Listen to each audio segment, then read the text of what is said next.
can implement this one tip, you will always win no matter how you choose your fair value gaps. So the way I choose my fair value gaps, a lot of people are getting confused by this, but I'm going to break this down. I always choose the candle or the region like this just before the fair value gap, right? This is typically my POI. This is where I'm looking for trades, right? Just for context, the fair value gap is just above this POI over here. So when we drag this over to the right, what we can see, and I want traders to really understand this, right? This is what keeps my fair value gaps valid in the session. We had this massive move to the downside, but notice how price doesn't break below with the body. It simply wicks below like this, right? The wick is the most important thing.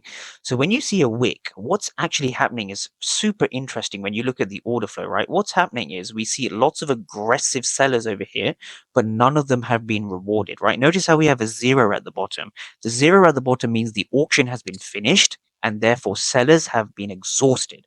This is important to understand, right? The other thing you should understand when you're looking for rejections is you want to see aggressive sellers failing at this level. So notice how we have a zero at the bottom, which means that the auction has been wiped out and we have a massive surge of buyers stepping in, right? 841 for 81. That is 10 times the number of aggressive buyers as sellers, right? So when you go back to the regular candlestick chart, what you can understand if we go down to a 1 minute time frame is very, very simple.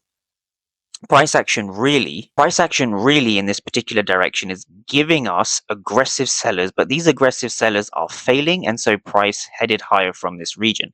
But always remember, when you're trading fair value gaps, right, you want to understand you're looking for price to break with a body. If price wicks below, the zone is still valid.